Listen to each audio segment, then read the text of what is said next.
اب ذرا ایک اور خوبصورت حدیث پاک سنیے، اہل بیت کے فضائل کیا شاندار ہیں۔ نبی پاک علیہ الصلوۃ والسلام نے فرمایا میں تم میں ایسی چیزیں چھوڑے جا رہا ہوں، اگر تم انہیں مضبوطی سے پکڑے رہو گے تو میرے بعد گمراہ نہیں ہوگے۔ ان میں سے ایک دوسری سے بہت عظمت والی ہے، یعنی اللہ کی کتاب جو آسمان سے زمین تک لٹکی ہوئی رسی ہے، اور میرے اہل بیت، اور یہ دونوں ہرگز الگ نہیں ہوں گے یہاں تک کہ حوض کوثر پر مجھ سے ملیں گے۔ پس خیال رکھنا کہ تم میرے بعد ان سے کیسا سلوک کرتے ہو۔ یہ بڑا اہم فرمان ہے، ہمیں اہل بیت سے پیار کرنا یہ ہمارے ایمان کا تقاضا بھی ہے، ان سے سچی محبت کرنا یہ ہمارے لیے ضروری ہے۔ اور دوسری بات کہ آج بھی ہمارے اطراف میں سید زادگان ہوتے ہیں، ہمیں ان سے بھی محبت کرنی چاہیے، ان سے بھی دل و جان سے پیار کرنا چاہیے اور ان کا ادب کرنا چاہیے۔ اور ہمارے بزرگوں کا یہ انداز رہا، خود امام اہل سنت اعلیٰ حضرت کا یہ طریقہ تھا کہ جب کوئی سید زادہ سامنے آتا ادب سے کھڑے ہو جاتے اور لوگوں کو چیزیں بانٹتے، ان کو ایک دیتے، سید زادوں کو دو عطا کیا کرتے۔ اور آج بھی یہ سیرت امیر اہل سنت میں ہم دیکھتے ہیں کہ قبلہ شیخ طریقت امیر اہل سنت سید زادگان کے بارے میں پتہ چلتا ہے تو بعض اوقات ان کے ہاتھ بھی چوم لیا کرتے ہیں، تقسیم کی باری آتی ہے انہیں دو عطا فرماتے ہیں۔ ہم کیوں نہ ان سے محبت کریں کہ ان کے نانا جان سے ہمیں محبت ہے، ان کے نانا جان سے ہمیں پیار ہے۔ اے میرے میٹھے اسلامی بھائیوں اور مدنی چینل کے ناظرین، اہل بیت اطہار کی کیا شان ہے۔ امام حسین رضی اللہ تعالیٰ عنہ کا ایک شاندار وصف سنیے، شاندار روایت سنیے۔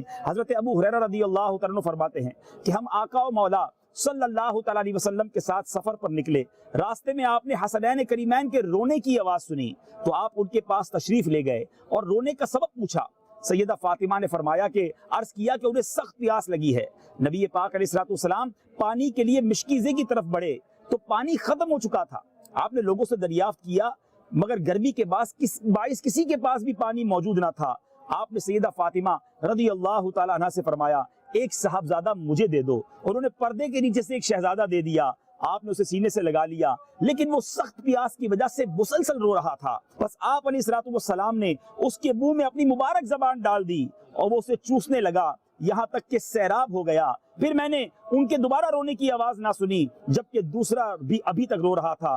حضرت سرکار دو عالم صلی اللہ تعالیٰ علیہ وسلم نے سیدہ فاطمہ سے دوسرا صاحبزادہ لے کر بھی اس کے منہ میں بھی اسی طرح اپنی مبارک زبان ڈال دی تو وہ بھی سیراب ہو کر خاموش ہو گیا۔ ذرا سوچے تو صحیح کیا ہستیاں ہیں حسنین کریمین کہ جن کے منہ میں نبی پاک اپنی زبان ڈال کر ان کی پیاس بجھایا کرتے، مگر یہی کربلا کا میدان تھا جہاں انہیں پیاسا رکھا گیا، انہیں بھوکا ستایا گیا۔ فرات بڑا قریب ہے مگر پھر بھی فرات کا پانی انہیں پینے نہ دیا گیا، نہ صرف امام حسین کو، نہ صرف علی اکبر کو، بلکہ دودھ پیتے علی اصغر کو بھی پیاسے ان کو شہید کیا گیا۔ اے میرے میٹھے اسلامی بھائیوں، یہ ہم سب کے لیے بڑا درس عبرت ہے۔ حسنین کریمین کے فضائل کیسے، نبی پاک علیہ الصلوۃ والسلام فرماتے ہیں میں ان دونوں یعنی حسن اور حسین سے محبت کرتا ہوں، اے اللہ میں ان دونوں یعنی حسن اور حسین سے محبت کرتا ہوں، تو بھی ان سے محبت فرما۔ سبحان اللہ، یہ میرے آقا کی محبت کا عالم ہے اور انہی خاندان، اسی اہل بیت کے خاندان کے چشم و چراغ کے قدموں میں ہم کھڑے ہیں۔ بڑی امید ہے، بہت دور سے آئے ہیں،